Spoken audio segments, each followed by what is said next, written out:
Brothers and sisters, gather and listen as we recount the painful tale of the Memphis Massacre of 1866, a dark day when racial injustice and long-buried resentments burst forth in a torrent of violence upon our people.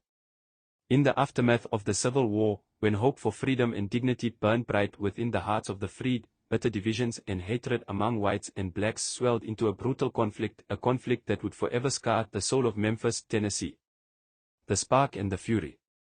In the late afternoon of May 1, 1866, emotions, like the ancient winds over the Nubian deserts, came raging forth.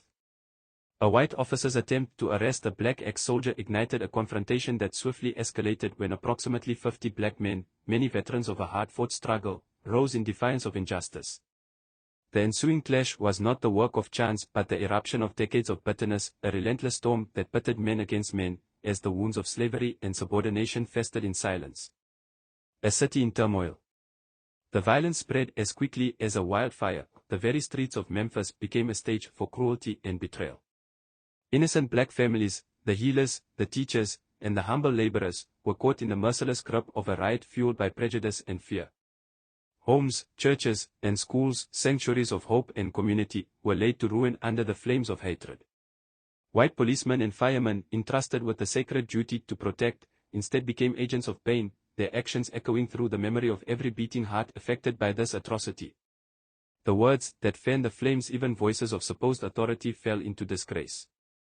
A speech delivered amidst the chaos, urging the arming of whites and the wholesale elimination of black lives, exemplified the depth of cruelty that can reside within those in power. Such incendiary words, sharp as the ancient swords of Nubian kings yet tainted with hate, lent legitimacy to unspeakable acts of violence and robbed the innocent of their dignity and hope. The aftermath and the legacy. As the riot subsided over 3 long days, the toll was harrowing. 46 black souls, including freedmen and veterans, were ruthlessly taken, while the lives of white citizens were also lost in tragedy and mistaken fate. Yet, the true loss was that of a community spirit, a legacy marred by destruction so complete that once sanctuaries for learning and worship were reduced to ashes, and what remained were only scars and shattered dreams.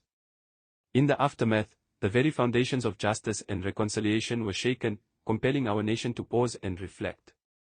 For it was through this tragedy that a clarion call for constitutional reforms, including the swift endorsement of the 14th Amendment, resonated across the land, heralding a change born from the deepest wounds of racial strife. In memoriam, with a Nubian soul, so let us speak with the dignity of ancient Nubian law and remember that freedom is more than a word, it is the inalienable right of every human being. May this painful memory remind us of the importance of unity, the power of truth, and the need to cultivate justice among all peoples. Let these words be a testament that from the darkest nights, a new dawn may arise if we keep alive the lessons of our past and pledge, with resolute hearts, to forge a future free of hatred and fragmentation.